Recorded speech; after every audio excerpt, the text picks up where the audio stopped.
في فيلم عندليب الدقي، محمد هنيدي طول الفيلم عايز يغني، طول الفيلم عرفنا بصوته الحلو الجميل وهو عايز يغني.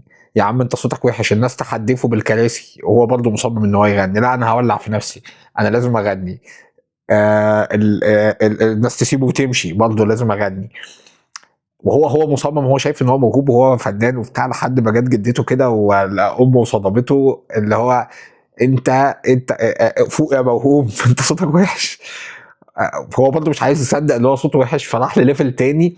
طب خلاص انا هروح لاخويا اللي هو عنده كل الفنادق بقى اصلا بتاعته، وانا هروح انا اللي هشتري القاعه وانا برضه اللي هغني. وهو مصمم على نفس الطريق، والطريق معاه مش ماشي، لكن انا برضه هغني. انت عارف اللي هو انت ليه مصمم تغني وانت صوتك وحش؟ لو جينا ناخد الموضوع ده على حياتنا وناخده على حوالينا، احنا احيانا بنمسك في طريق معين او بنمسك في حاجه معينه واحنا عارفين الحاجه دي اصلا الطريق بتاعها غلط، عارفين ان نهايه الطريق ده مش هنوصل لحاجه. ليه؟ لان ببساطه مش ده الطريق بتاعنا. احيانا اكون موجود في مكان انا عارف ان المكان ده غلط ووجودي فيه هو تضييع وقت، ولكن يا اما ان انا بكابر، يا اما ان انا عشان مستريح، يا اما عشان اسباب تانية كتير بقى، عشان ناس حواليا انا بحب ان انا اتعامل معاهم، فادفن نفسي جوه المكان وافضل مكمل في نفس الحاجه.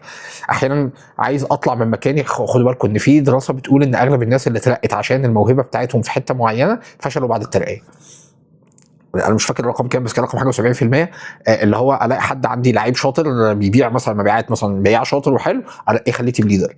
بقتله ليه؟ لانه ممكن يكون بيعرف يتكلم مع الناس وبيعرف يطلع وبيعرف يعمل، فبدل ما اخليه في المكان بتاعه اللي هو شاطر فيه، لا اخليه يطلع يدير ناس من فوق، فيلاقي نفسه بدل ما كان هو طول الوقت بيمارس الحاجه اللي هو بيعرف يعملها، هيلاقي نفسه لا ده موجود في مجتمع جديد، ناس فريق، ناس مختلفه مع بعض. هو مش هو اللاعب الاساسي، ده هو بيلعب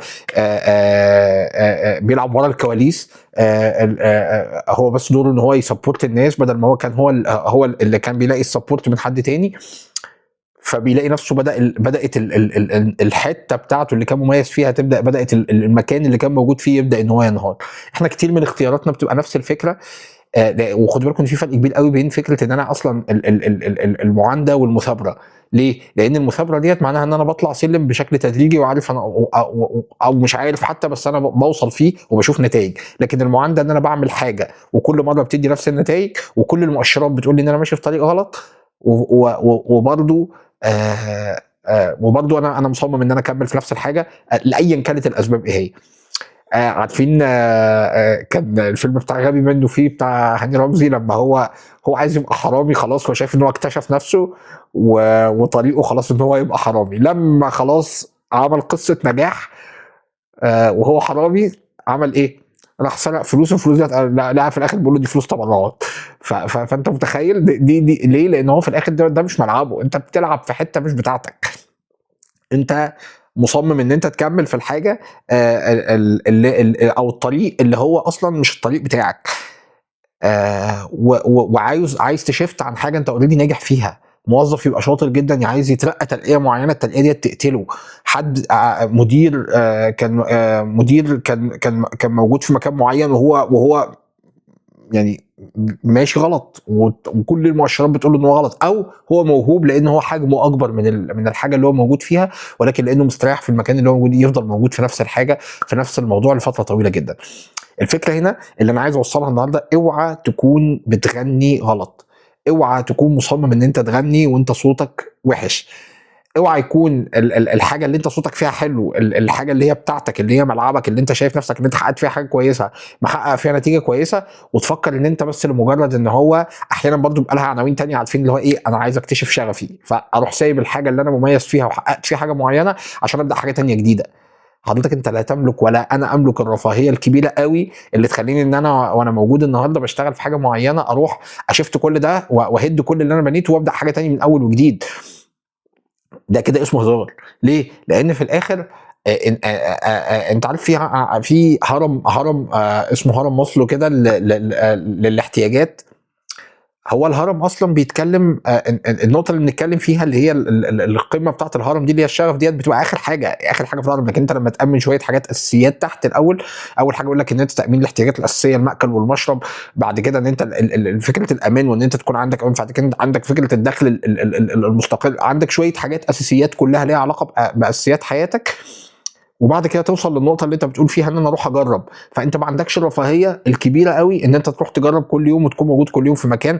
وبيسموها احيانا الشخص ده اللي هو المونكي مايند، اللي هو كل ثانيه عايز يعمل حاجه جديده او عايز يجرب حاجه جديده. وهو فاهم نفسه ان هو بيفهم في كل الحاجات، او هو حابب ان هو يجرب كل يوم حاجه تانية. الفكره ان هو في الاخر لما تيجي كده بعد سنه واثنين وثلاثه واربعه يلاقي ان هو ما بناش عنده اي خبره تراكميه. فما ركزش. فاللي انا عايز اقوله في الحلقه ديت ان انت لازم يبقى عندك عنوان لحاجه اسمها فوكس. ان انت لو في حاجه معينه لقيت نفسك متميز فيها واشتغلت فيها وحققت فيها نتيجه كويسه، حاول ان انت تطور نفسك فيها. حاول بدل ما تروح تشوف ملعب جديد تطلع منه زي الراجل بتاع البياع الشاطر، بدل ما ينمي نفسه في المبيعات، بدل ما هو كان بيبيع ب1000 يبيع ب10 و100 وبمليون وب10 وبتاع وهو مبسوط، ويبدا ان هو يترقى في نفس الحته بتاعته. بدل ما هو كان بيبيع بيعه صغيره يبيع بيعات اكبر وهكذا. يروح يطلع من ملعبه خالص ويروح للجزء اللي له علاقه بالاداره او التيم ليد مثلا. فهو يبدا بيقود ناس وهو مش شاطر في ده. ممكن في ناس تانية تنجح عادي في الموضوع ده، لكن هو مش شاطر في ده مش ملعبه.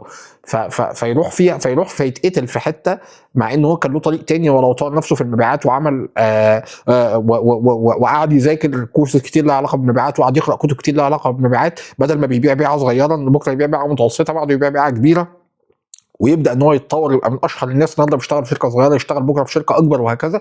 فيبدا يكبر في الجزء اللي هو بتاعه، يقدر بعد كده ان هو يدرب ناس على فكره المبيعات، يبدا ينقل الحاجه اللي هو شاطر فيها لعدد اكبر من الناس. مش شرط الشكل الطبيعي للموضوع ان انا عشان ازود الموهبه بتاعتي ان انا اروح العب في ملعب تاني مش بتاعي. مش شرط ان انا عشان كنت راجل بياع شاطر اروح اليد تيم انت عندك مليون حاجه. انت عندك السقف المتاح بتاعك عالي قوي.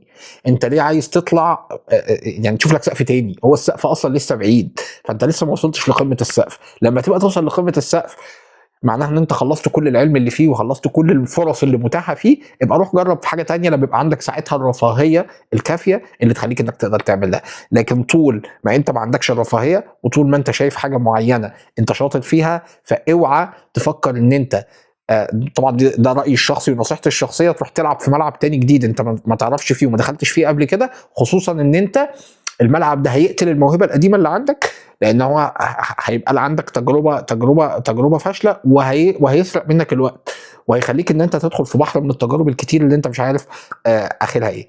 فنصيحه في الاخر، ركز واوعى لو صوتك وحش تفضل تقول ان انا صوتي حلو وتكمل في الجزء ده. لو لقيتها ماشيه ولقيت كل حاجه مظبوطه اوعى تلعب في حاجه وخليها زي ما هي. انت ناجح في حاجه معينه كمل في الحاجه اللي انت ناجح فيها. ده دور على التطور الطبيعي في الحاجه اللي انت موجود فيها. ما تروحش تلعب في طريق تاني خالص، او ما تروحش تتحرك في طريق تاني باي داعي. الترقيه، الشغف، مش عارف ايه الحاجات ديت كلها، لان كل الحاجات ديت شعارات في الاخر. الشعارات دي كلها مش هتوصلك لاي حاجه. بكلمك عن تجربه شخصيه يعني. الا انها هتشتتك وهتخلق لك تجارب فاشله كتير وهتسبب لك نوع من انواع الاحباط. وفي الاخر ممكن تلف وفي الاخر ترجع لنفس الحاجه اللي انت كنت شاطر فيها. ركز. ولو انت صوتك وحش، الحته اللي انت صوتك وحش فيها اوعى تروح تغني فيها.